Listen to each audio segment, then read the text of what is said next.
pai quilombo, eu também sou quilombola. A minha luta é todo dia, é toda hora. Aí na hora que nós estávamos dormindo, ele foi lá no quarto de noite. Abusava de você? Sim. Foi aí que eu parei assim, meu Deus, o que eu fiz com minha vida? Quilombos são guerreiros numa grande união. Eu passando pra casa. Cantasse pra mim, ia matar eu e mãe. O que ele fez, ninguém no mundo não pode fazer. Um escândalo que revela a face mais cruel da humanidade: escravizar crianças pobres. O velho coronelismo ainda rege o nosso município. Próximo às autoridades mais poderosas do país, meninas negras são amarradas. Quem te amarrou? Foi ele. Torturadas. Tinha vez que eu batia com o cipó. E transformadas em escravas domésticas e sexuais. Dormi 3 noites na casinha do cachorro. 127 anos depois da libertação dos escravos, nossa equipe vai provar que a escravidão no Brasil não acabou.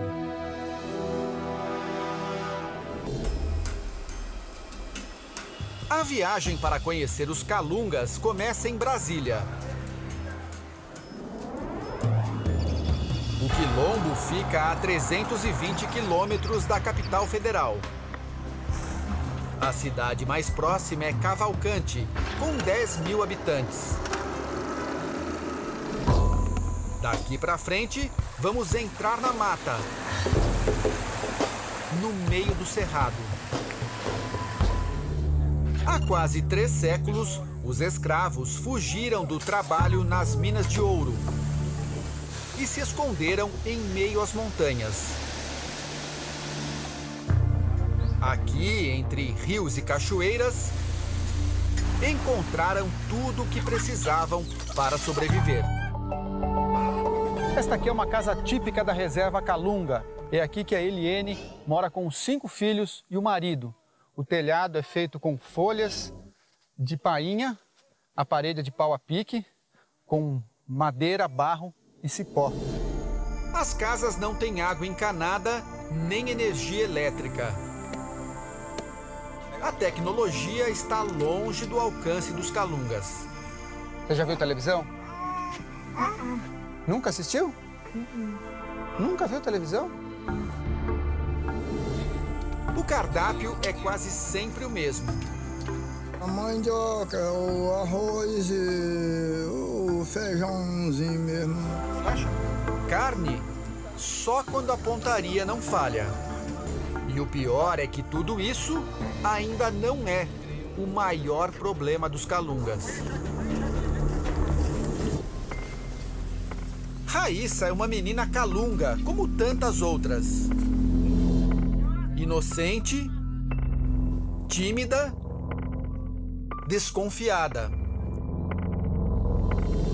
Se esforça como pode nos estudos. Eu penso em ser veterinária, eu penso em um bocado de coisa. Desde cedo aprendeu as tarefas de casa. Sabe cozinhar, sabe capinar, sabe lavar vasilha, sabe lavar roupa, sabe tudo. Há 5 anos, a vida de Raíssa sofreu um grave desvio. Ela foi estuprada.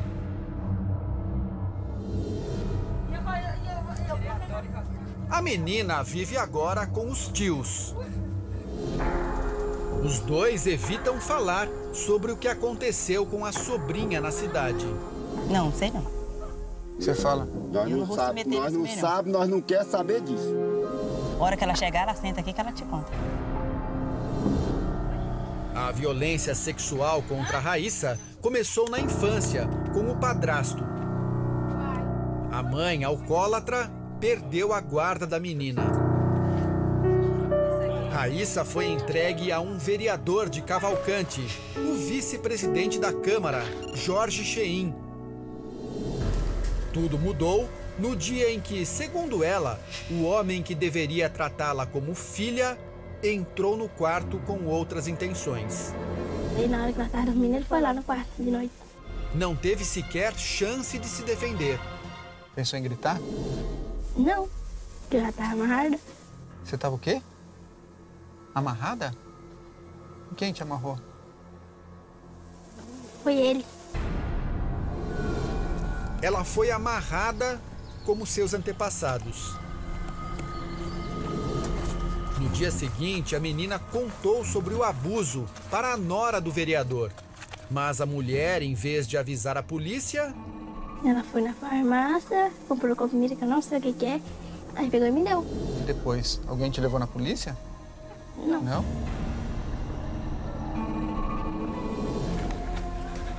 Raíssa sofreu calada por dias e dias. Quase um mês depois, decidiu ir sozinha ao Conselho Tutelar denunciar o crime. Por que você decidiu ir até o Conselho Tutelar para contar tudo? Porque fui, eu tava com medo de me matar. Disse que eu contasse pra alguém ia matar eu e minha mãe. Exames comprovaram o estupro. O caso virou um escândalo na cidade. Evani, ex-empregada doméstica, está à frente do Conselho Tutelar de Cavalcante há 2 anos. São, em média, 60 denúncias de violência sexual por ano.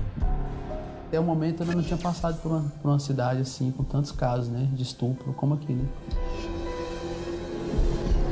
Só que o único órgão destinado a atender menores na cidade está praticamente abandonado. O conselho, mantido pela prefeitura, não tem psicólogo há mais de 1 ano. Para piorar, o conselho foi atacado 2 vezes nos últimos 5 meses. Nesta sala funciona o escritório do Conselho Tutelar, que foi arrombado da última vez. Aqui em cima desta mesa, esses documentos são relatórios de crimes praticados contra crianças e adolescentes. Todos esses documentos estavam espalhados pelo chão, alguns ficaram sujos de barro, porque foram pisados. As funcionárias estão fazendo um balanço, mas já constataram que 4 relatórios desapareceram. Mãe de 3 filhos e moradora da periferia, a conselheira já recebeu ameaças por causa da luta em defesa das crianças. Falando pra gente tomar cuidado, que a gente estava falando, conversando, que a gente poderia sofrer consequência com isso. Os agressores, segundo ela, subornam até os pais das vítimas.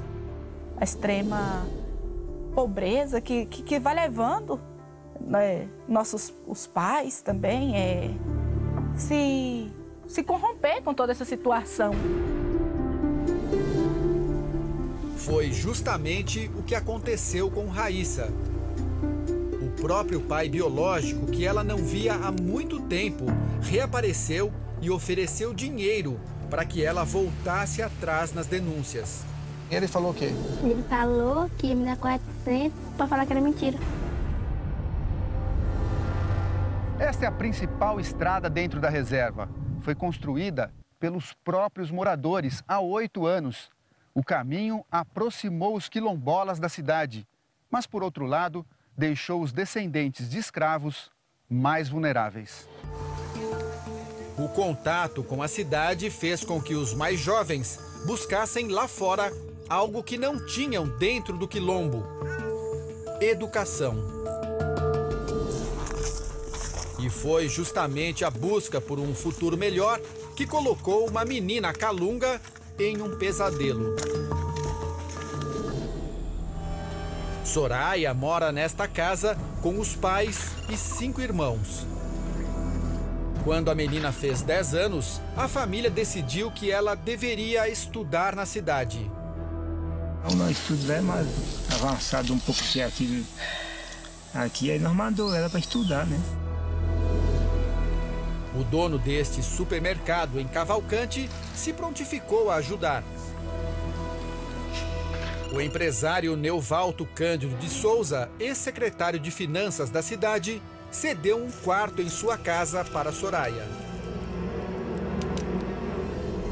Soraya era obrigada a fazer serviços domésticos, apesar de ter apenas 10 anos.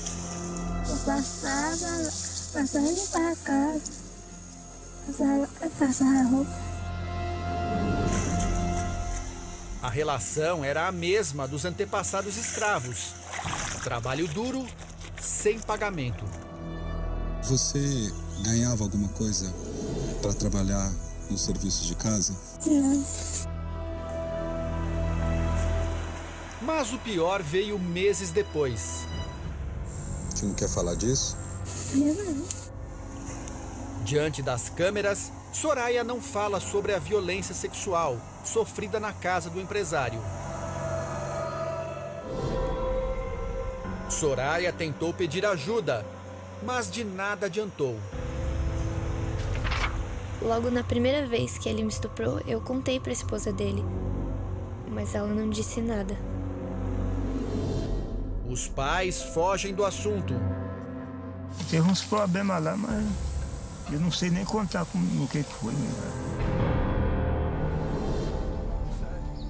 Assim como no caso de Raíssa, os abusos contra Soraya só pararam com a intervenção do Conselho Tutelar. A pessoa denunciou, contando, pediu para mim conversar com a menina, que ela estava bastante debilitada, né? A menina contou tudo para a conselheira. Ela relatou que ela estava na residência, né?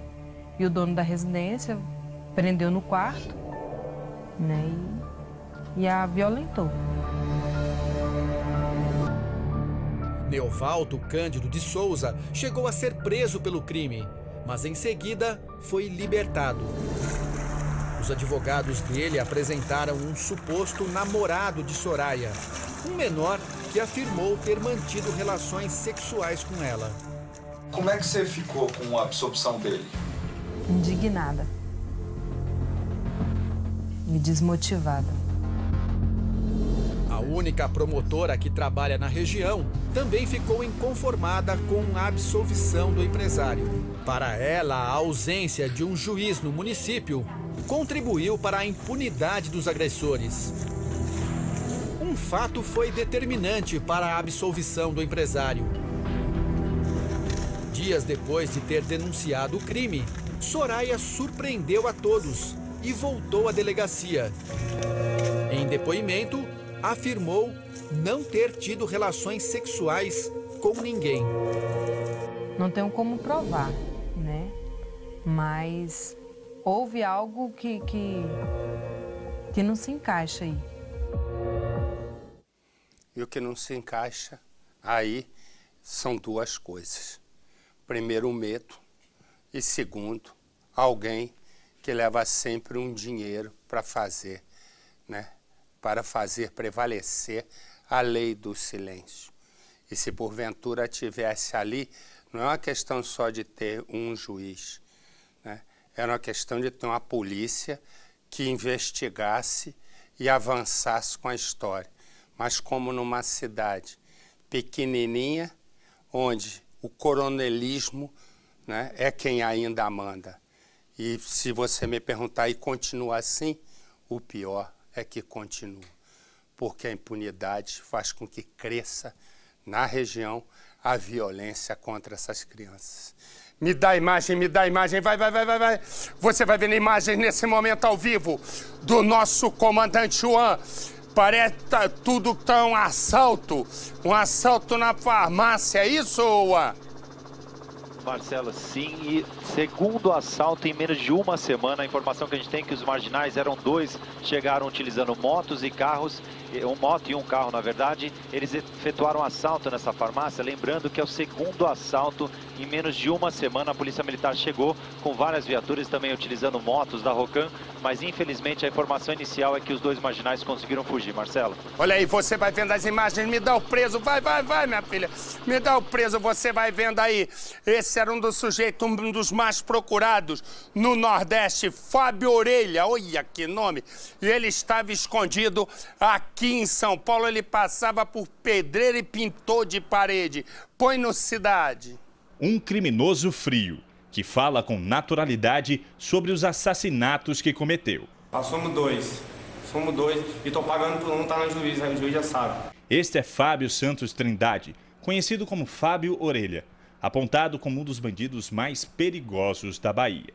O nome de Fábio aparece na lista dos 6 mais procurados no site da Secretaria de Segurança Pública. Só que este homem era o número 1 entre todos os criminosos. Ele foi encontrado fora da Bahia. Um dos traficantes mais perigosos do estado estava foragido da justiça desde 2013. Considerado o líder do tráfico na região sudoeste do estado, Fábio, de 36 anos, foi encontrado na capital paulista. Suspeito de ter cometido pelo menos 10 assassinatos em Vitória da Conquista e em municípios vizinhos, Fábio tinha contra ele um mandado de prisão preventiva por associação ao tráfico, roubo e homicídio. Ele foi encontrado depois que a polícia recebeu uma denúncia anônima. O homem responsável por espalhar a dor e a morte entre rivais e usuários de drogas se escondia na maior capital do país, se fazendo passar por pedreiro e pintor. O homem que estava no topo da lista de criminosos caiu e agora responderá pelos crimes na Bahia, para onde foi transferido. Para a polícia, não há dúvida de que Fábio não é só o autor desses 3 crimes que já confessou. E aí você vai vendo em outra investida da polícia. Vai vendo 1, 2. Vamos contando. Vamos, Feinho. Anda, Feinho. Anda, Feinho. Vamos lá, porque você já está atrapalhando a Cidade Alerta. Vai, Feinho. 1, 2, tem 2. Mas me falaram que são 390. Olha aí, esses 2 já foram presos. Tem mais 3 que foram presos. Tudo ladrão de carga. Eles tinham roubado uma carreta com material avaliado em R$500 milhão. Ah, e olha os outros feinhos chegando aí. Ele estava com a carreta ligada, mais um feinho, ó. Com a carreta ligada, só que o PM desconfiou, esperou. Quando eles foram retirar a carga, a PM foi lá e pau, meteu os 5 na cadeia. Põe no Cidade. O alvo dos bandidos era esse caminhão. Dentro dele, uma carga de tecido avaliada em R$530 mil. Seu Edivaldo, de 62 anos, o motorista, estava parado no terminal de cargas do Parque Edu Chaves, na zona norte de São Paulo, quando foi abordado pelos criminosos. 2 me abordaram com as armas e um já tomou conta do volante. Seu Edivaldo foi abordado pelos bandidos às 6h30 da tarde e só foi liberado 6 horas depois no centro de São Paulo. Durante todo esse tempo, ele ficou rodando de carro com os bandidos, sempre pensando que o pior estava para acontecer. Não pensava em outra coisa, só em pensar em eles me tirar minha vida. Longe dali, na Zona Leste, outros integrantes da quadrilha se preparavam para descarregar a carga num galpão. Mas antes, os policiais viram o caminhão parado na rua com o motor ligado. Quando se aproximaram, não encontraram ninguém. Dentro da cabine estava um aparelho usado para bloquear o rastreamento. Os PMs conversaram com os vizinhos. O quais indicaram que 6 indivíduos estariam próximos ao caminhão e saído em 2 carros, um carro preto e um carro cinza. Os PMs ficaram esperando próximo ao caminhão e acabaram prendendo 5 suspeitos que chegaram em 2 carros. Os mesmos confessaram que sabiam da origem ilícita da carga do caminhão, que o caminhão teria sido roubado, mas em momento algum eles confessaram que participaram do roubo, do momento do roubo. Segundo a polícia, alguns já foram presos. Eles pertencem a uma quadrilha especializada em roubo de cargas que age na zona norte de São Paulo. Seu Edivaldo, que está há 10 dias fora de casa viajando, agora tem medo de trabalhar. Eu não posso aposentar, ainda vou ter que bater o volante mais 2 anos. Se não, depois disso, já aposentar? Se tivesse como aposentar agora, aposentava agora e saía fora. E disse que isso não é coisa para o ser humano, não. Passar o que eu passei, não. Que você está vendo aí, eles tentaram ir para cima de uma batida policial. Os policiais foram atrás e eles estavam exatamente com uma arma, um calibre 38, carregada. Aí o outro disse assim, não, doutor, isso era para me defender. Põe no Cidade. Durante uma blitz, 2 rapazes que estavam em uma moto tentaram furar o bloqueio. O policial precisou sacar a arma e parar em frente ao veículo para impedir que o motociclista fugisse. O Diego e o amigo dele, o Gabriel, foram presos porque um deles tentou fugir da polícia e o outro estava com este revólver calibre 38 na cintura, a arma que ele diz ter para garantir a própria segurança. Nunca fui preso, nunca roubei, nunca vendi droga, só tava ficando mesmo, sempre tive. R$500, um relógio e um celular que estavam com os jovens foram apreendidos. Com certeza, né, eles iriam praticar algum crime. Mas os suspeitos negam. A gente foi surpreendido, né, querendo ou não, você toma um susto, que você tá ilegalmente. Então a gente estava vindo de uma BR, querendo ou não, a gente acabou de entrar na rua e deparou com os policiais já de frente com a gente com a arma na cara. Então a primeira reação não é parar totalmente. Olha aqui, deixa eu dizer o seguinte, bota aqui a imagem desse. Esse é um deles. O que acontece? Os caras bolaram um plano. O que eles faziam? Falsificavam alvarás de soltura. Então, o que acontece? Eles com isso, eles depois também falsificavam decisões da justiça para pagamento de indenização. Resumo, eles aplicavam, né? Falsificavam os alvarás e falsificavam os documentos. Aqui esses três aí, ó, viviam disso, de falsificar documentos da justiça, até que uma hora a casa caiu. Põe no Cidade. Roriander Lourenço Camargo, Ricardo Borges Rocha e Leandro Rodrigues de Moraes são suspeitos de causar um prejuízo de R$215 mil ao Poder Judiciário. Eles falsificavam alvarás em processos onde havia depósito judicial de altos valores e sacavam o dinheiro como se fossem uma das partes envolvidas no processo. Para isso, chegaram a falsificar até mesmo carimbos e assinaturas de juízes. Os criminosos tiveram acesso aos processos da 11ª Vara Civil de Goiânia depois de filmar com um celular o momento em que uma estagiária digitava em um dos computadores do fórum a senha de trabalho dela. A estagiária não percebeu que estava sendo filmada e a polícia já descartou qualquer envolvimento dela com os golpistas. No celular de um deles, a polícia encontrou o vídeo onde a estagiária foi filmada digitando as senhas de acesso aos processos. Com essas senhas em mãos, eles entraram no sistema do Poder Judiciário e escolheram 11 processos de cobrança, execução e revisão de dívidas com valores acima de R$10 mil depositados em juízo.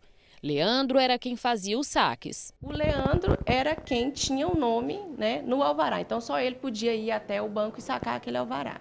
O Roriander é quem tinha a habilidade de fazer a falsificação do alvará. Ele falsificou, inclusive, a assinatura dos juízes. Ele relata que, inclusive, teve que mandar fazer um carimbo com o nome dos juízes e ele mesmo conseguiu falsificar a assinatura dos juízes. O Ricardo foi quem arquitetou o golpe junto com o Roriander, ia com ele, foi com ele até a vara para consultar esses processos, para fazer essas alterações na emissão, também acompanhava o Leandro no momento do saque dos alvarás. Ricardo Borges já foi preso no Mato Grosso por se passar por um advogado. Roriander responde a 3 processos por alvarás falsificados. Na delegacia, nenhum deles quis falar sobre os crimes. Todos vão responder por estelionato, falsificação de documento público, falsidade ideológica e associação criminosa.